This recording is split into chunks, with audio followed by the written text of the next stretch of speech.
This descended into a second OT.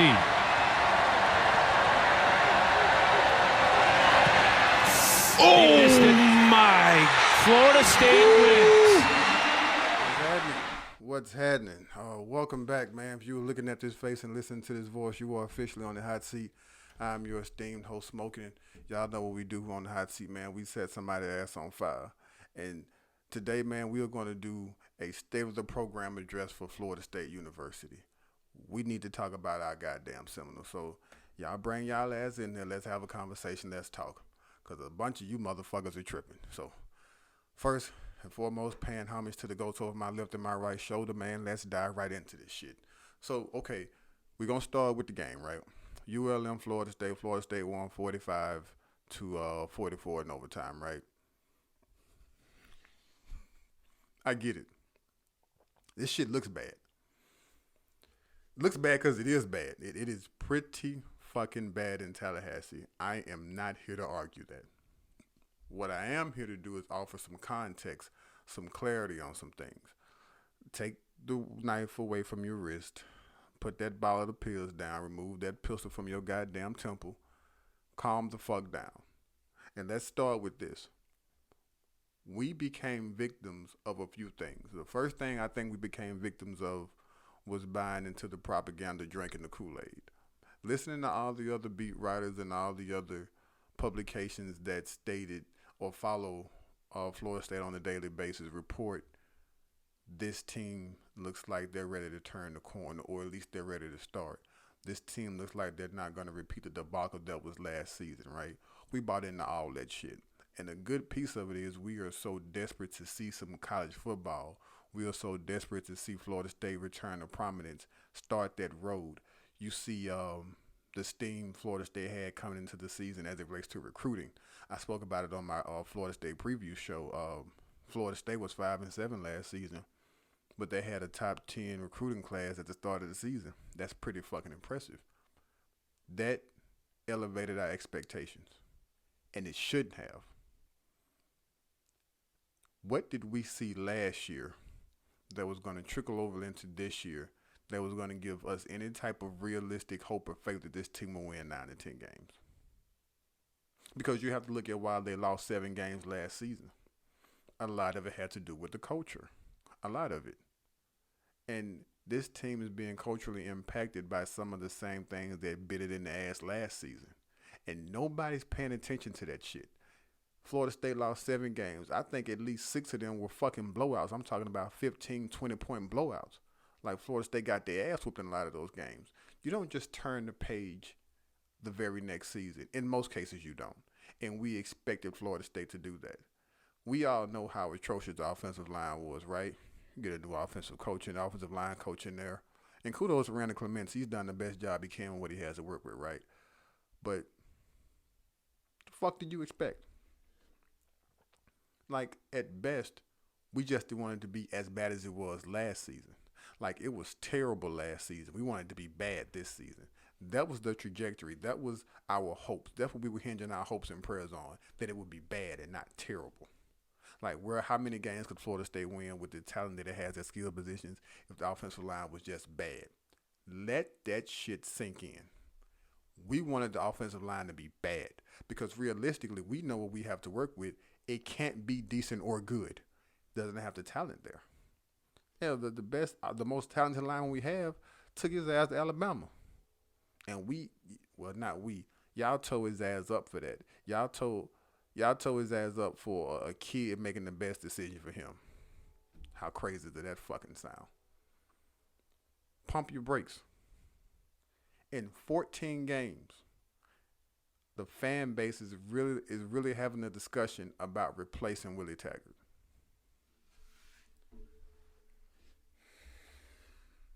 Come on, guys. How the fuck do you gauge whether or not someone needs to keep their job after 14 games? We all knew what he inherited, right? So that's why we gave him a pass last season. But this season, I admit, there are some things he can hang his hat on that relates to, you know what, this is your fucking fault. Or you know what, Willie, you need to do better here. But listen, when you are trying to turn a program around and change the culture, there will be trial and error. He will do some things that you don't agree with. He will do some things that you don't think is right. That's part of the fucking process. Everything he does isn't going to be perfect. Get that out of your mind, because we want the turnaround to be just that goddamn fast. We're not being realistic. I admit there are some things going on in the program that are adverse to winning. All of it isn't his fault. And I know where you all want to start. Well, I know where most of you all want to start. Y'all want to start with Harlan Barnett. Knock yourself out. I am not here to defend Harlan Barnett. Only because I know what Florida State has to work with on defense, just as it relates to talent, right? You look at the fact that they were switching to an odd front. I told y'all on the preview show, this wasn't a good idea. I was very skeptical about this move to an odd front, because I don't think Florida State has the personnel to run an odd front. I don't think Florida State has the skill set or the players. I don't think the players have the skill set to support a switch to a 3-4 defense. How many of y'all are tired of seeing Joshua Kane, Doe, and Janarius Robinson go back into coverage? That's not what they were brought here to do. They were brought here to put their fucking hand in the dirt and rush the goddamn passer. That's all they've ever done. That if you were trying to get the most out of your players, you would have put them in the best position to succeed, which in return, it helps the program, it helps the football team win. And that's what the coaching staff speaks about so religiously, getting players in the best position to be successful. I'm not going to say fire Harlan Barnett, because right now I don't think that makes any fucking sense. The reason being is because who the hell you going to replace him with? Y'all just saying fire some goddamn body. That's not how you run a goddamn program. That's not how you run nothing. Like, as an adult, you don't necessarily quit a job and don't have another job to go to. You search for another job that is comparable to what you're doing, better working conditions, probably better pay, and you move forward. If we fire Harlan Barnett, who the fuck gonna replace him? We all love Odell Higgins. Everybody loves Coach Odell. We ain't never seen him call no fucking plays. None of us have. Who you gonna put it as a DC? Mark Snyder? Really? Can anybody with confidence tell me they'd rather have Mark Snyder? Oh, I'd rather have anything better than Harlan Barnett. That's a fool's way of thinking. That makes no fucking sense. You're gonna put Raymond Woody in there? Too many of y'all are calling for Raymond Woody's head. Probably our best recruiter. If not, he's our second best recruiter. And y'all are saying he needs to go because he can't coach. Strictly based on what you're seeing on the field. No argument here. Them linebackers are fucking terrible. For two different reasons. Dontavius, I hate to say this because Dontavius Jackson was one of my favorite players on the team. But even as a senior, you kind of at the point to where, because I think now you're transitioning to the point of who needs to play and who doesn't. Who needs to get more reps, who needs to be on second team, first team. You're really getting to the nitty-gritty of your depth chart after the first two games against non-Power 5 teams, right? He is making some of the most boneheaded mistakes at the most inopportune times.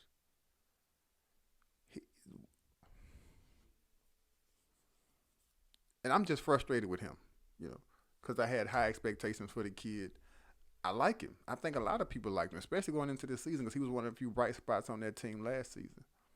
He's a team leader. He's fiery. He has the attitude you will want a middle linebacker to have, but he doesn't know how to harness his emotion and play controlled.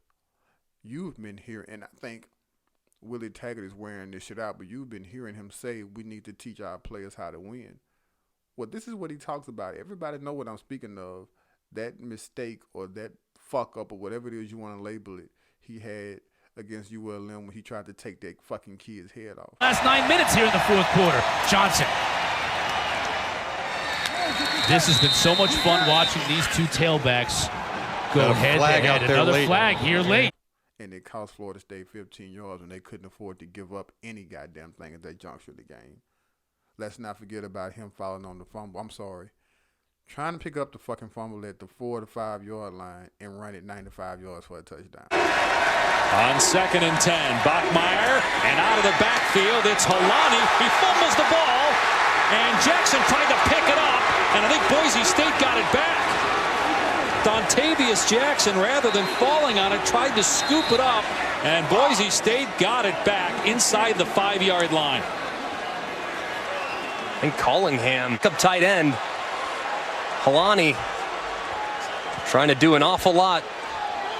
Forces the fumble, and Florida State, they thought.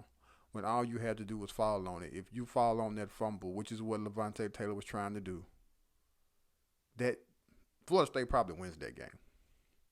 Yeah, if he just falls on it, Florida State probably wins that game. But here you are. You lost it. You barely won this one. And you're not helping. Not only that, he's playing like shit. You move over to Jaden Lars-Woodby. I told y'all in the preview show,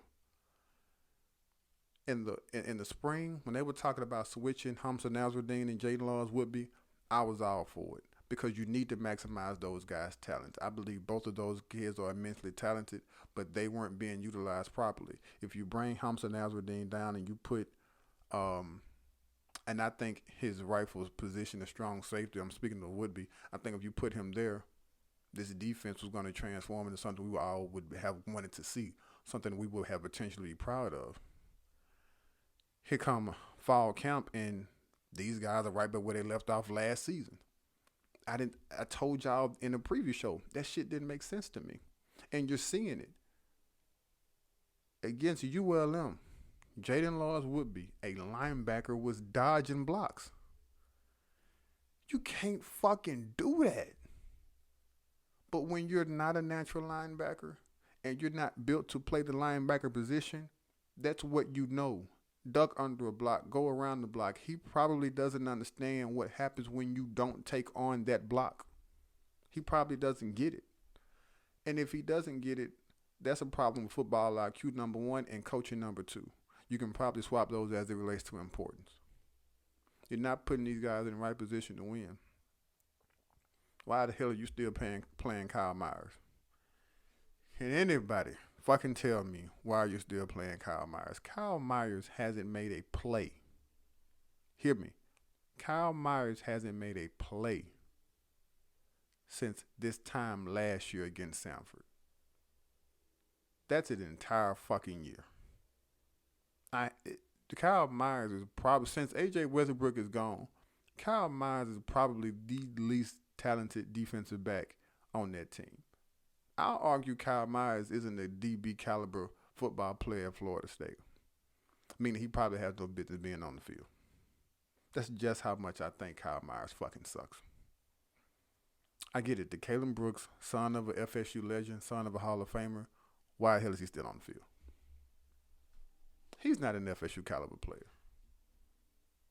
And you may be playing him out of respect for Derrick Brooks. You may be playing him because you think you're rewarding him by playing him. You may play him because you think he has a high football IQ. Physically, he doesn't get it done. They manhandled that kid against Boise State. As a coordinator, as a coach, how do you not scheme towards attacking that guy? How do you not scheme towards attacking Jaden Lars-Woodby? How do you not scheme to attack the linebackers, period? Because they are playing terrible.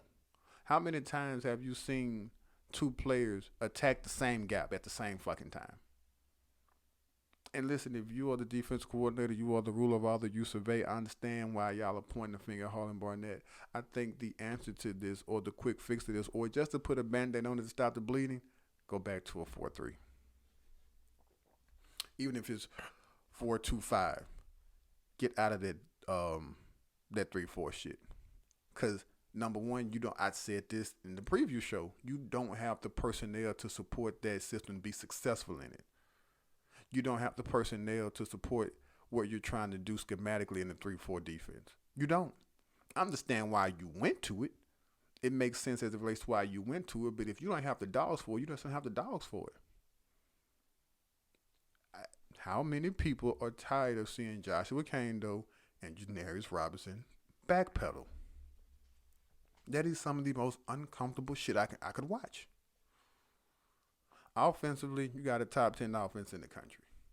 I'm going to spend a little time talking about this. In the preview show, I explained how important it was to get a Kendall Browse here at Florida State. I explained how a want had never been met with a need, or how a need had never been met with the want, such as the offensive performance Florida State had in 2018, adding a Kendall Browse here to fix a lot of those issues. I thought it was a match made in heaven. Hasn't gone quite as we thought we would, but it's still a top 10 defense in the country. They're just not consistent. So I do want to talk about people. It's come out that in his CEO role, Willie Taggart, I don't know if he took over play calling, but he influenced some play calling. And a lot of people were on Willie Taggart's ass. Let Kendall Browse do his thing. Let him run the fucking show. Here's my problem with that.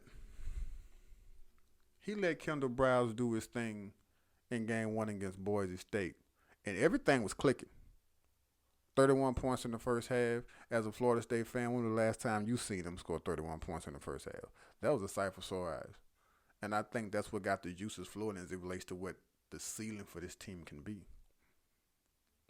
The fucking wheels fell off in the second half. Florida State lost their football game. Here we are, ULM, Willie Taggart again. I don't know if he took over the play calling, but he influenced it. Here's where y'all are off base with this criticism. A good piece of the criticism Kendall Browse faced in that first game was he abandoned the run.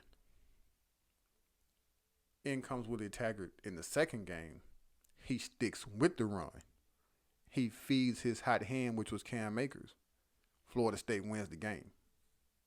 Willie Taggart was not about to let Kendall Browse do what he did again in the first game. And we'll never know if Kendall Browse learned from his mistake. That game wasn't the time to find out. Because as bad as this shit is, and it is bad, as bad as this shit is, imagine had Florida State lost that game. Some of you all are treating it as if it was a loss. And I got no problem with that. But on the books, on paper, it says Florida State Seminoles 1-1. Imagine how bad this would be if Florida State went into Virginia this Saturday night 0-2 and leave potentially 0-3. We having a whole nother fucking conversation. I guarantee you, we having an entirely different conversation. That was Willie Taggart. So for all of his miscues or mishaps or things he does that you don't agree with, he does understand ball. I don't give a fuck what nobody say. I heard people comparing him to Dabo Swinney, meaning Dabo is a true CEO. He just has the right football minds around him. I disagree. I actually think Willie Taggart knows what the fuck he's doing as it relates to X's and O's. The one thing that makes Willie Taggart so likable, when he was first rumored to get the job, I was against it. I didn't want him here. A lot of people didn't want him here. The people who signed the checks, they didn't want him here. They didn't want him here because he was 47-50 when he arrived. Well, they ended up doing their homework, and the people who wanted him had to explain why he was 47-50. He changes programs around. That's his thing. That's what he does. This shit doesn't happen overnight. He's selfless. He doesn't have an ego. What head coach do you know at any level does not have an ego? He doesn't. Want to have proof? You want to know proof he doesn't have an ego? He fired himself as offensive coordinator. Think about this. He fired himself as offensive coordinator and got somebody in who's going to do the job better than he would, presumably. He fired himself before the season even started. He handed over the play calling to Walt Bell, who royally fucked us. With 2:55 remaining. Howell back to throw, looking downfield, fires in, complete. It's caught by Groves for the first down.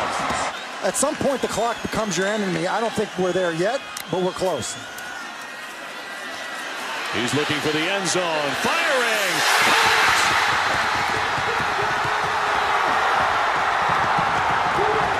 Daz Newsome.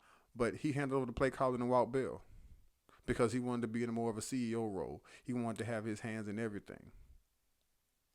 A lot of guys wouldn't have done that. James Coleman spoke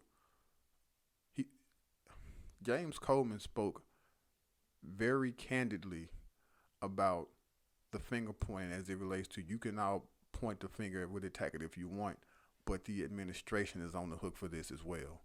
And they fucking are.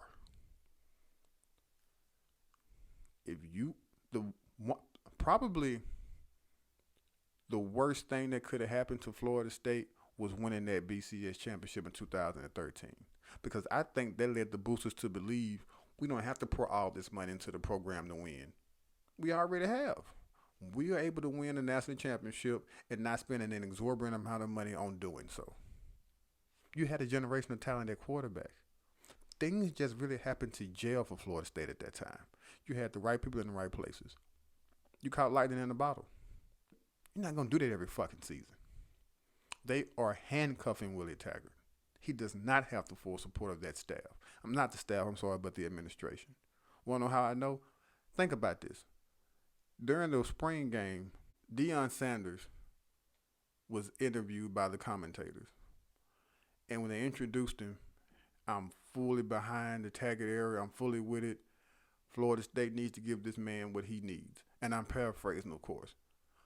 He said that unprovoked, uncoerced.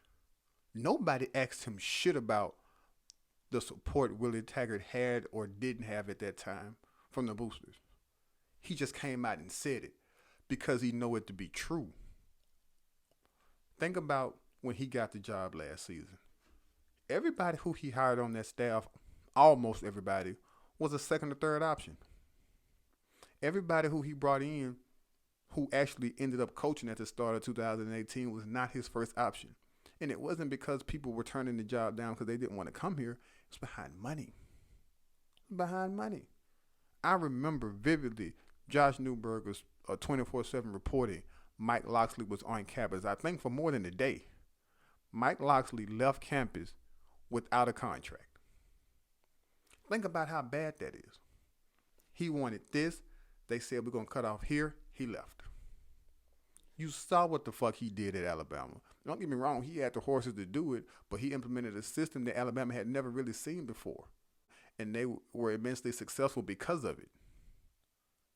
I remember courting Jim Leonard, defense coordinator for Wisconsin. I remember that.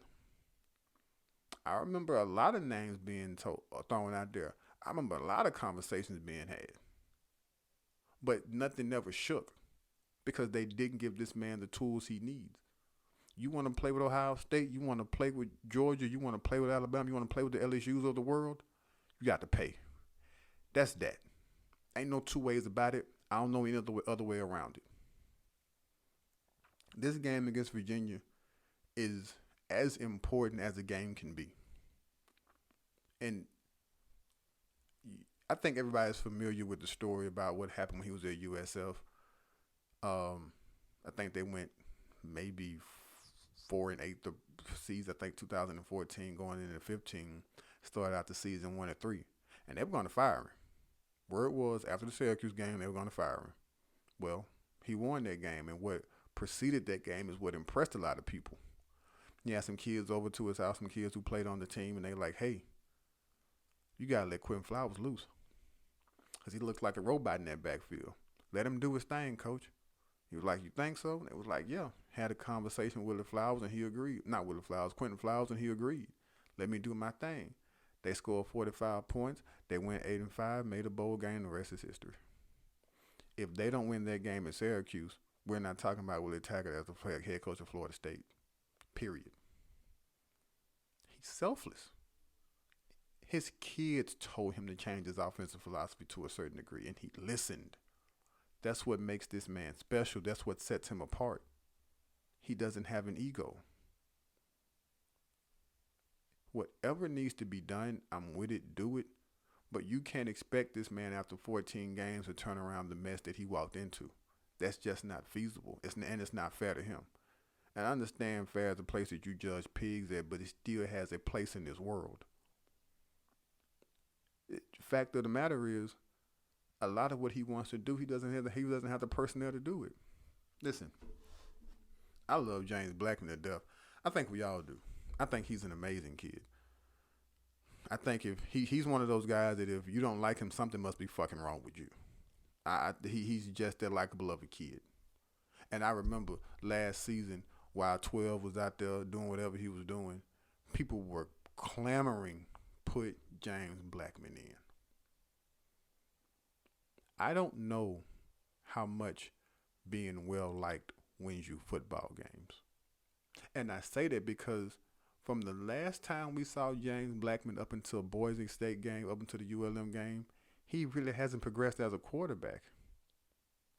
I'm not saying he's the same quarterback, but people will act like he's just going to set the world on fire, and he hasn't because he really hasn't progressed as a quarterback. He has limitations that people aren't willing to talk about. To do what Kendall Browse would like to do, he's not that quarterback.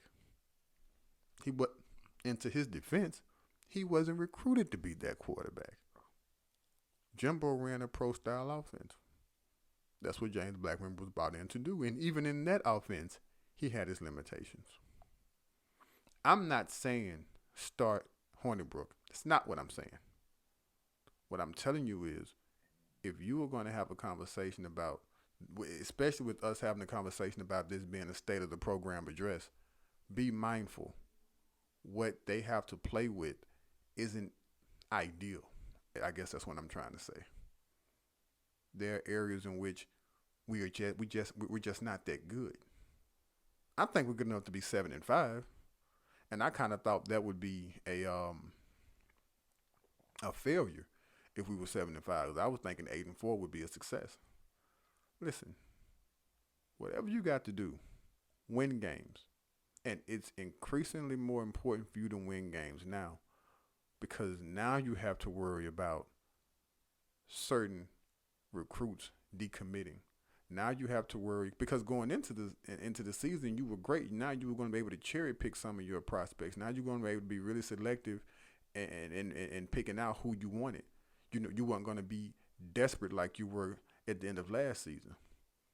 Well, if we seeing this shit show, the recruits are seeing this shit show. And if the recruits were seeing this shit, the other teams who want those recruits are seeing this shit, and it just makes you all the more easier to negative recruit these guys. Well, hey, what the hell are you going to Florida State for? Willie Taggart won't be there next year. Hey, what do you want to go to Florida State for? Harlan Barnett won't be there next year. You don't know who your coach is going to be, where you can come over here where we have some stability, we have a winning tradition, blah, blah, blah, blah, blah. A lot of that shit is true if you're on the outside looking in. Willie Taggart's not going to get fired this year. Willie Taggart have to probably lose every game for the rest of the season to be fired this year. I'm an advocate of giving a coach 3 years. Give a coach 3 years, see what he does, measure his traction. If the traction isn't up to par, you get rid of his ass. Culture doesn't change overnight, people. Be mindful of that. Firing somebody isn't always the goddamn answer. At least not when y'all are talking about firing people. I understand. I'm tired of seeing Keith Gavin too.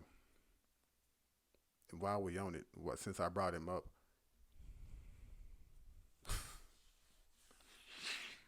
as a wide receiver, your job is to catch the fucking football before everything else. Your job is to catch the fucking football. Everything else after that is secondary. Route running, blocking, whatever you can drum up in your head as it relates to what the job description is for a wide receiver, all of that is secondary after catching.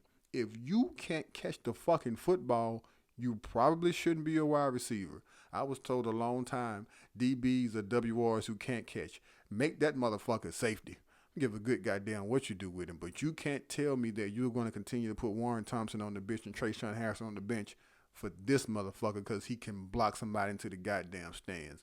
I don't want to hear that shit. Another thing that makes this adverse to winning. I get it. It's bad. Be mindful, people. We are just too deep. We are just 2 games deep into this season. And you're right. If some things don't change, we may not make it out of this season. So I'm with you. I understand. But one thing we are becoming prisoners of the moment. Willie Taggart was brought in. He's done this before. This isn't taboo to him. This isn't new to him as it relates to changing the program around and changing the culture. He just needs ample amount of time to do it. Pump your fucking brakes. Just like Aaron Rodgers told y'all. 5 letters here. Just for everybody out there in Packerland and yourself today. RELAX. Relax. We're going to be okay. RELAX. Relax. Chill out. If it gets worse, it gets worse. But right now, 2 games in, and you talking about firing the head coach, have a nice tall glass and shut the fuck up. Because you are going too goddamn far. That's all the time I'm going to give you. That's all the fucking time I got. I am tired. I'm recording this in the wee hours of the morning. I'll drop it as soon as I can, but I want to thank you all for giving me the opportunity to talk to you. Hope you enjoyed this Florida State program address. Leave a lot of comments you want to leave in the comment section. I would really, really appreciate it if you hit those like buttons for me, hit those subscribe buttons for me. We'll revisit this as soon as we possibly can. Hopefully things won't get worse when we revisit this shit. Hopefully Harlan Barnett will still have a job. I really don't care. I thank you. You are officially off the hot seat. Until next time, y'all be good.